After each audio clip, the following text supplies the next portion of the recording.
Mason McRae sat across from me, looking like he'd just stepped out of a corporate-style guide. Perfect hair, a smile that didn't quite reach his eyes, and a vocabulary straight from the latest business bestseller. He'd been the VP of Sales at Aethel Solutions for less than a month, brought in to revolutionize our approach, according to the CEO. "Scarlett," he said, leaning back in the uncomfortable chair, "we're going in a different direction." That phrase. It always felt so dismissive, didn't it? Like you were just inconveniently located on the old map. "Thanks for everything," he continued, oblivious to the irony, "but we need people who fit the new model. More scalable, more data-driven." I nodded. Didn't argue. Didn't point out that my old model, built on 7 years of grinding it out, showing up, and genuinely caring, had just delivered Aethel's most successful quarter in company history. Didn't mention that I personally closed nearly 60% of their revenue in that quarter. Didn't ask what more scalable even meant when applied to building trust with multi-million-dollar clients. Just got it. Best of luck. He looked almost disappointed. Maybe he'd expected tears. An argument. Something to justify the narrative he'd already cooked up about my supposed lack of fit. Instead, I stood up, leaving the modest stack of top performer plaques gathering dust in the cabinet behind my chair. 7 years of my life, reduced to corporate decor for the next flavor of the month VP. Let him have them. Back at my desk, the air felt thick. Coworkers studiously avoided eye contact, their fingers flying across keyboards in a frantic pantomime of being busy. Everyone knew. Everyone knew I just brought in numbers they could only dream of, numbers that likely saved some of their jobs in lean times. And yet, packing took surprisingly little time. A few photos, my worn-out coffee mug, a small painted rock my sister Riley gave me for good luck during her first year of college. Riley. The thought of her tuition bill hit me with a physical pang. This job wasn't just about plaques. It was about making sure she had the future she deserved. The cold resolve solidified in my gut. Mason had no idea who he was messing with. Human resources was the standard, sterile affair. The woman across the desk, Samantha, looked genuinely uncomfortable. She handled the numbers. She knew what my accounts represented on a spreadsheet, even if Mason didn't. Non-compete clauses, standard, likely unenforceable boilerplate in the state, I knew. Return of company property, exit survey links. She went through the motions, her voice soft. "Good luck with everything, Scarlett," she said, and I heard the sincerity. "Appreciate it," I replied. Walking out to the car, the Cincinnati air felt sharper. My personal phone, blessedly free from Aethel's control, buzzed in my hand. A text from Daniel. "Free for lunch tomorrow? Heard something crazy." Daniel. My biggest client. A childhood friend who'd trusted me with his multi-million-dollar e-commerce platform's integration needs years ago, back when Aethel was barely a blip on the radar. I smiled for the first time that day. Mason McRae had made a profound error. He'd looked at spreadsheets and seen numbers. He'd looked at me and seen a dinosaur. He had no idea the foundation those numbers were built on. And foundations, once shaken, tend to crack everything above them. My career at Aethel Solutions wasn't built on cold calls and aggressive pitches. It was built on showing up. On remembering not just contract renewal dates, but birthdays and anniversaries. On asking about kids and spouses by name. On calling just to check in, not to upsell. When Daniel needed late-night technical support because his platform crashed right before a major sale event, I didn't just get the tech team on the line, I stayed on the phone with him until 3 a.m., just talking him through the stress. When Olivia, a former colleague who'd moved to a logistics giant, was dealing with a family emergency during a critical system migration, I flew out there myself to make sure everything ran smoothly, because I knew she couldn't be 2 places at once. When Michael, my brother's friend from college who'd built an incredible healthcare analytics company, needed a vendor he could trust implicitly with sensitive patient data, he called me. And Matthew, my old college roommate who now headed procurement at a huge manufacturing firm, our initial Aethel deal was finalized over pizza and beer, reminiscing about dorm life, not in a boardroom. These weren't just accounts. They were relationships, built over decades in some cases, forged in shared challenges and mutual respect. 62% of my book of business came from people I knew personally before they ever became clients of Aethel. The rest came from their referrals. Mason's spreadsheets saw client names and revenue figures. They didn't see the late-night calls, the personal favors, the shared history, the trust.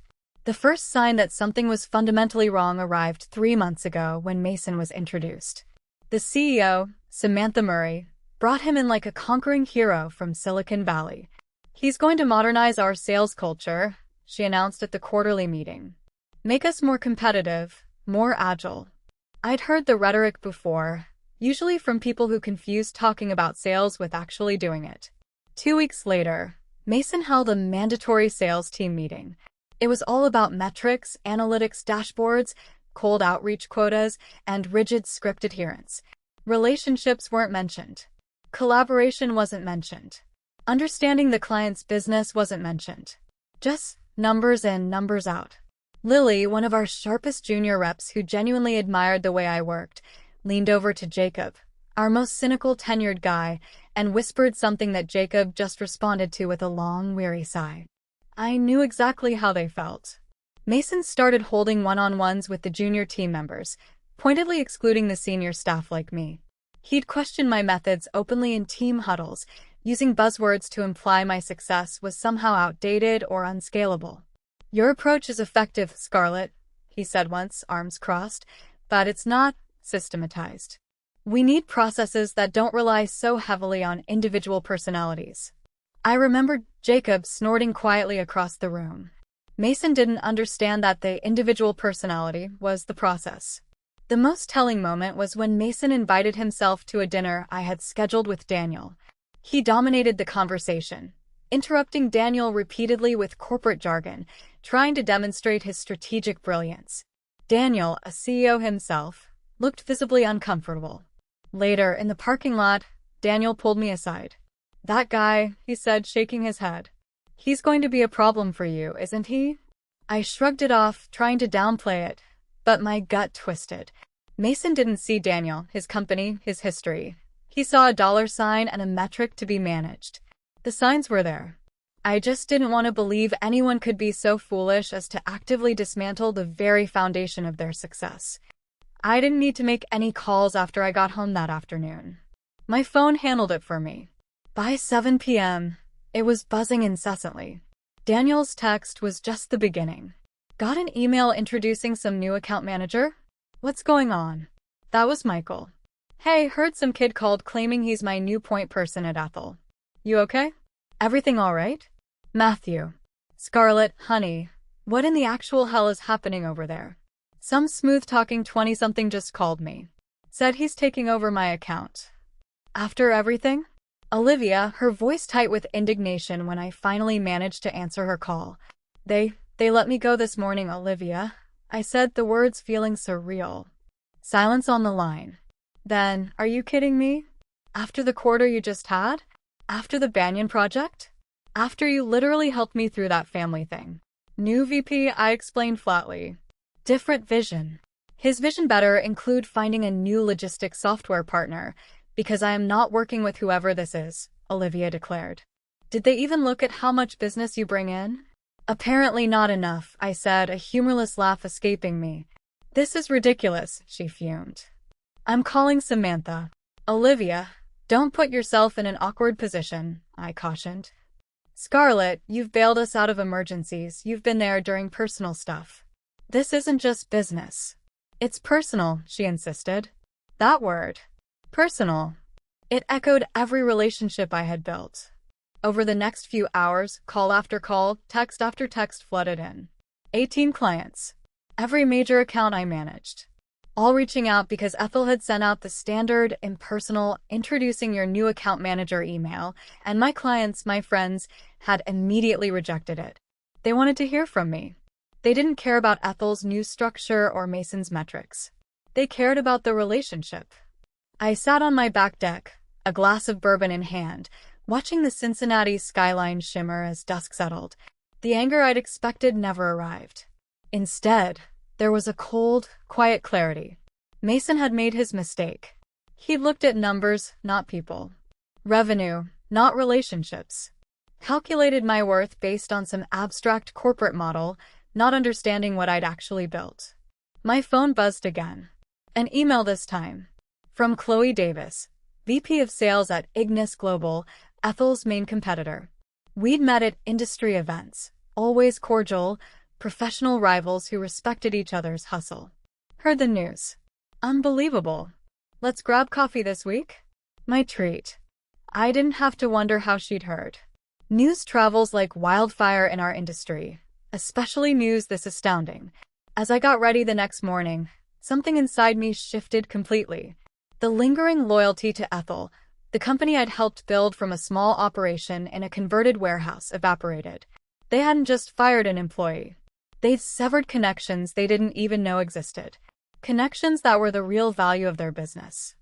I texted Chloe back. Coffee sounds good. How about tomorrow at 9 a.m.? Her reply was immediate. Perfect. Have some ideas I think you'll like. For the first time since leaving Mason's office, a genuine smile touched my lips. Not out of spite, but out of a dawning understanding of my true worth. Ethel had valued the container. I was the contents. The coffee shop Chloe suggested was deliberately chosen, clear across town from Ethel's headquarters. Cincinnati's business circles weren't huge. A chance run-in was easily avoided. Chloe was exactly as I remembered, sharp, confident, but with a genuine warmth that felt like a breath of fresh air after the sterile environment of Ethel. She wasn't trying to be someone she wasn't.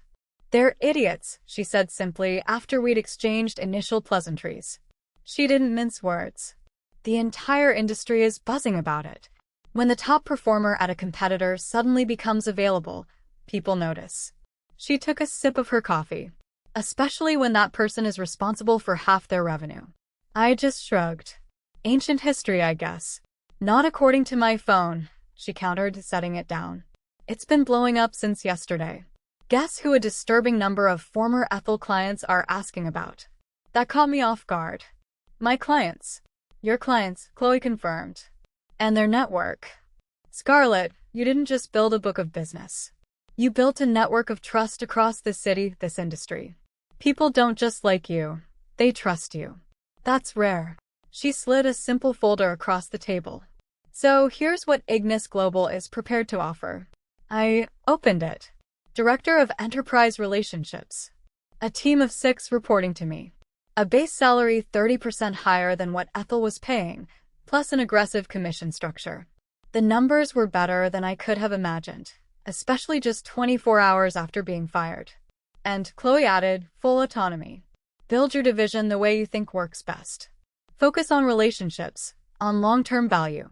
The stuff Mason clearly didn't get. It sounds incredible, I said carefully. But I have to be upfront about the non-compete in my Ethel contract. Chloe waved a hand dismissively. Already ran it by our legal team. In Ohio, those things are notoriously difficult to enforce, especially when termination is without just cause like yours. It's boilerplate designed to scare people, not hold up in court. Still, I said, I don't want to jump into a legal battle right away. Agreed, she said. Which is why we're suggesting a 60-day consulting arrangement first.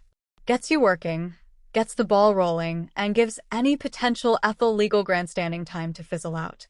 After that, full employment. It was a smart plan. Well-structured, considerate of the risks. One more thing, I said, looking at her. My clients. I have relationships with them. I won't solicit them directly, obviously. We're not asking you to violate any agreements, Scarlett. Chloe finished my thought with a knowing smile. But if your former clients, frustrated by our transition difficulties, happen to seek out new vendors on their own, well, that's their business decision, isn't it? I nodded slowly.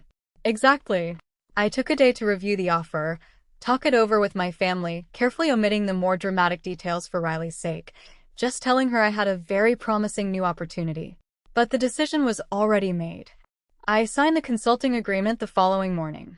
By then, the ground beneath Aethel Solutions was already starting to shake. The calls from my friends didn't stop after I signed the consulting agreement with Ignis Global. They just changed in nature. They weren't just about expressing shock anymore. They were about reporting problems. Daniel's company, Northspire E-commerce, Ethel's biggest account at nearly $5 million annually, had paused all implementation projects. Relationship restructuring evaluation, Daniel told me with a sigh, using corporate speak for "we're not happy and we're freezing everything." Michael's healthcare tech firm was requesting full documentation of all processes and data schema in preparation for a potential vendor transition. But Aethel was dragging their feet. "They're stonewalling Scarlett," Michael reported, frustrated, claiming our contract doesn't guarantee data portability in that format. "I'm looking right at Section 12B. It clearly states our data ownership and transfer rights." Matthew at the manufacturing firm was having similar issues. "Ethel's legal team is suddenly reinterpreting clauses we've relied on for years," he said. "Stuff about system access and compatibility. It's like they're deliberately making it difficult to integrate anyone else." Olivia reported that certain key functionalities she relied on in the Aethel software suddenly required special permissions or were subject to unexpected maintenance whenever she mentioned looking at other options. "It's childish, Scarlett," she said, exasperated. "Like they're holding our operation hostage." 3 more clients had straight-up canceled meetings with their newly assigned Aethel account managers. I hadn't orchestrated any of this. I hadn't made a single call trying to poach them. These were my friends, my network, reacting naturally to a broken trust and Aethel's apparent incompetence or malice. But then it became clear it wasn't incompetence. Lily, the junior rep from Aethel who looked up to me, sent me a hesitant, slightly garbled text via a mutual friend. "Heard things are difficult with client transitions. Some talk about technical delays being requested." It was vague, but it confirmed my suspicion. This was deliberate. I called Chloe immediately. "They're actively creating exit barriers," I explained, detailing the pattern. "Technical roadblocks, contract reinterpretation, sudden system issues, and it only seems to affect clients who've indicated they might leave." Chloe wasn't surprised. "Mason's fighting for his career now. The board's breathing down his neck about the lost revenue forecasts. This goes beyond normal retention tactics," I argued. "They're essentially holding client operations and data hostage." Chloe's voice hardened. "Get me everything you can. Documentation, specific instances, affected clients. Our legal team will have a field day with this." Over the next week, I worked with Daniel, Michael, Matthew, Olivia, and others. We compiled evidence. Screenshots of inaccessible export functions. Emails denying services or reinterpreting contracts. Notes from calls where Aethel reps made thinly veiled threats about data loss if clients terminated early. Jacob, who had just quietly observed the chaos at Aethel, even sent me a brief, cryptic email confirming that the technical issues clients were reporting were being discussed internally as strategic delays. But the real bombshell came from Matthew. He forwarded me an email he'd received by mistake. It was an internal communication, intended for Mason. The subject line chilled me: "Barrett account transition strategy." The email read, "Attached is the client retention strategy you requested.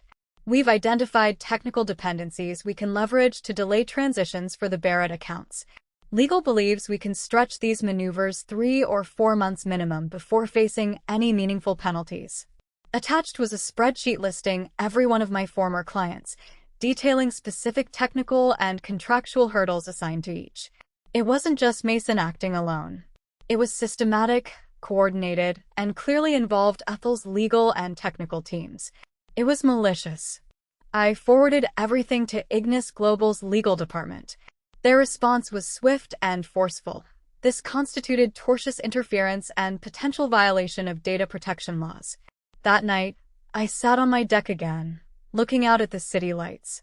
7 years at Aethel, believing I was part of something decent, building not just a business but a company with integrity. All that time, I'd been investing my trust, my energy, my network into a place whose leadership, when faced with a mistake, chose obstruction and damage over accountability. It wasn't just about my job anymore.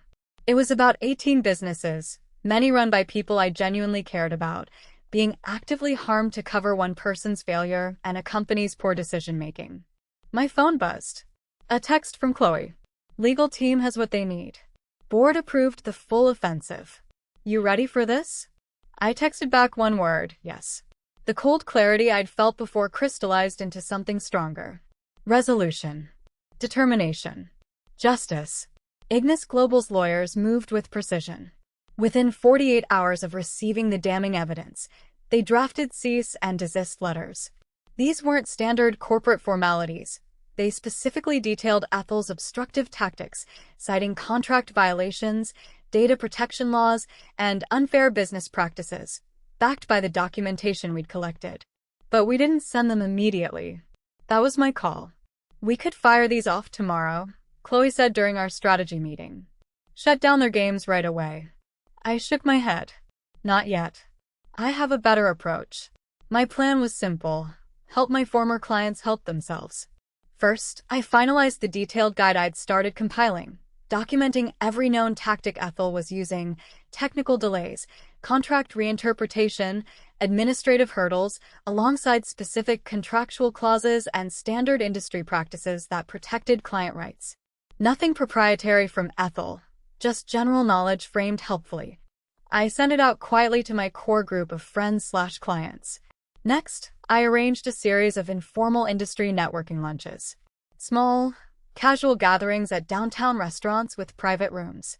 I invited a handful of my former clients to each. Thought you might find it useful to connect, I said, making introductions. Sometimes you find you have common business challenges. I attended only the first one briefly, making the connections, then excusing myself. Conflict of interest now, I said with a smile. But please stay and chat. You never know what you might learn from each other. By the third lunch, they didn't need me anymore. They'd formed their own informal alliance, a powerful collective of CEOs, VPs, and procurement heads who were all experiencing the same frustration with Ethel. They were comparing notes, pooling information, realizing they weren't alone, and therefore had collective leverage. They were citing specific clauses, demanding specific data formats, and coordinating their pushback based on the patterns revealed in the leaked email. Meanwhile, I was pouring my energy into building something new at Ignis Global. Chloe gave me complete freedom. I wasn't just hiring individual contributors. I was designing an entire enterprise relationships division from the ground up, centered on the values Ethel had discarded. Long-term partnerships, genuine client advocacy, integrity. I brought in some former Ethel colleagues who were disillusioned with the direction the company had taken, including Lily, who was thrilled to be part of a team that valued people. The results speak for themselves, Chloe said one afternoon, reviewing my initial performance metrics. The board is thrilled. This relationship model, it works, Scarlett. 1 month into my consulting arrangement, as my new team at Ignis Global began to take shape, the pressure on Ethel became immense. Clients were collectively demanding adherence to their contract terms. When multiple major accounts simultaneously threatened legal action over the exact same technical difficulties or contractual disputes, Ethel couldn't dismiss it as coincidence. Someone was coordinating the response. The call from Samantha Murray came late one afternoon. Her tone was drastically different this time. Not imperious, but strained, almost desperate. Scarlett, it's Samantha Murray. Jennifer, I corrected her using the name she'd used when I worked there. A small, perhaps petty correction. Right. Scarlett, I'm calling to understand what's happening with our client base. I'm not sure what you mean, Jennifer, I said, keeping my voice neutral. I've been gone less than 2 months. Several key accounts are suddenly threatening to leave. Daniel from North Spire says he'll only talk to you. The relationships I built were personal, Jennifer, I stated simply. You know that. Scarlett, be reasonable. Those are company accounts. Ethel accounts. I haven't contacted a single client, I countered truthfully. If they're reaching out to me, that's their choice. Their decision based on their experience. Silence on the line. Then, we need you to help with the transition. Make introductions. Smooth things over. I almost laughed. You mean clean up Mason's mess? A longer pause.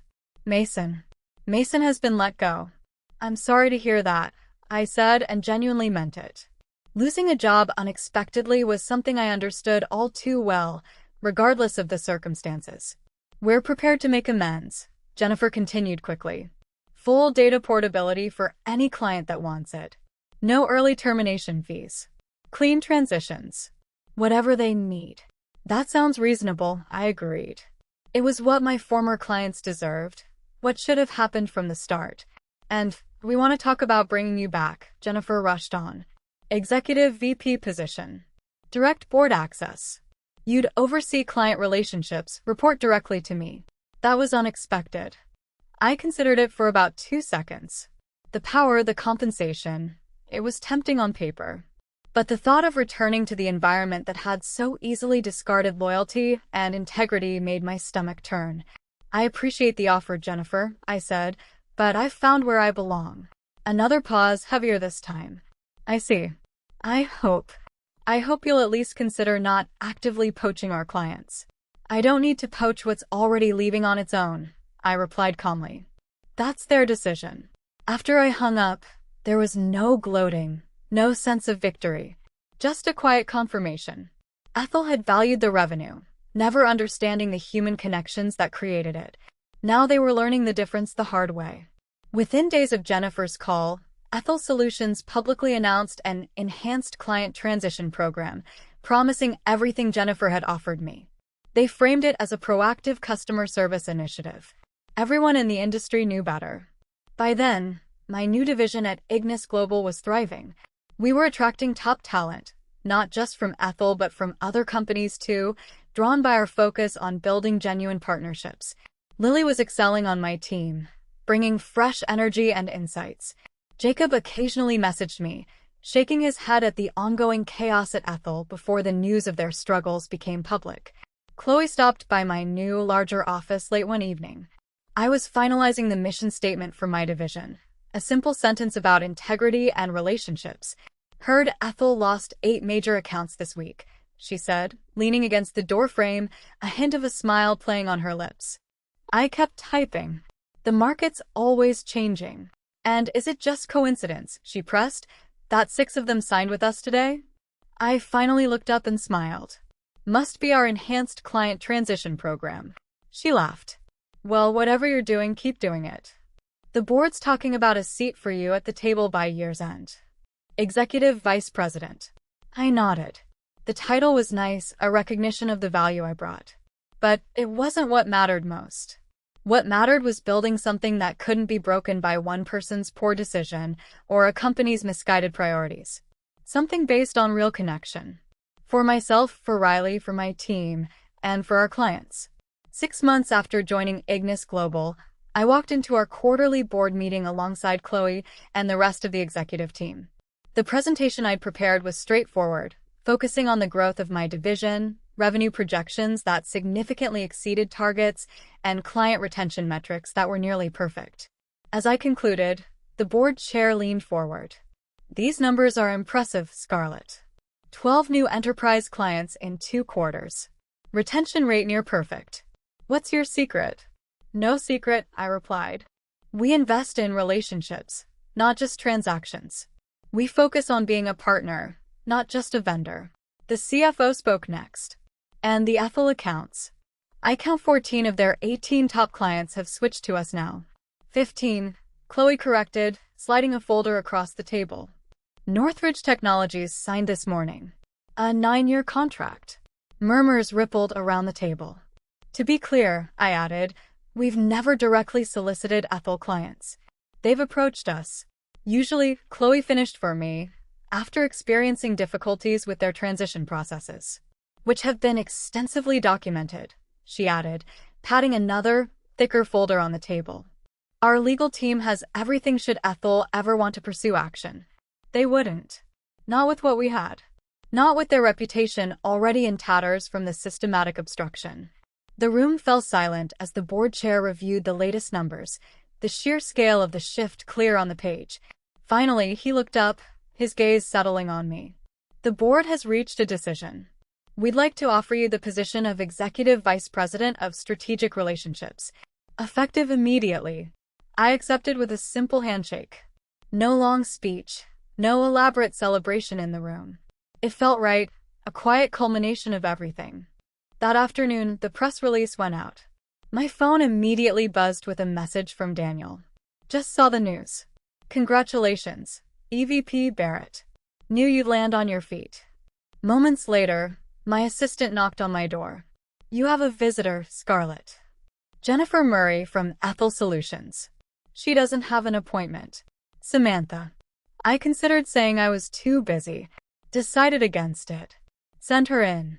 Jennifer looked tired, defeated. The sharp edges of her corporate facade had softened into weariness. "Congratulations on the promotion," she said, her voice flat. "Thank you." I gestured to the chair. "What can I do for you, Jennifer?" She placed a slim folder on my desk. "Ethel is exploring acquisition options. We'd like Ignis Global to consider making an offer." The acquisition went through about 3 months later. Not because of any lingering vendetta, but because it made good business sense. Ignis Global's board saw value in Ethel's technology stack and remaining assets, if not their recent leadership or client management approach. I insisted on one key condition during the negotiations. Every remaining Ethel employee would be given fair consideration for positions in the combined company. Nobody would experience the abrupt, undignified termination I had gone through. On the day the deal closed, I drove to the old Ethel office, the converted warehouse that had been my professional home for 7 years. The place looked smaller somehow, the energy different. The remaining employees, a nervous mix of familiar faces and strangers, gathered in the main conference room for my address. "I'm not here to clean house," I began, looking out at them. I saw Lily near the back, a look of hopeful apprehension on her face. I saw Jacob, his usual cynicism replaced by cautious optimism. "I'm here because what we're building at Ignis Global is based on the same principle that should have protected me here. Relationships matter. They're worth investing in, worth protecting." I saw relief ripple through the room. "Understanding. Your jobs are secure if you want them. Your contributions valued. All I ask is that you bring that same commitment to relationships, with clients, with colleagues, with partners, to everything you do going forward." Afterward, I walked through the quiet sales floor one last time. Stopped at the location of my old desk, now cleared of its temporary occupant. My phone buzzed. A message from Matthew. "Heard the news. Poetic justice, my friend." I smiled, looking out over the Cincinnati skyline from the window near where I used to sit. The view was exactly as I remembered it, but I was different. Stronger, clear about what truly mattered. I texted back, not about justice, about building something better. Then I walked out. I didn't bother to look at the empty space where my sales awards had once stood. I didn't need them anymore. The real value had never been on that wall. It had been in the connections I'd made, the relationships I'd built, the ones that had survived and thrived when everything else fell apart.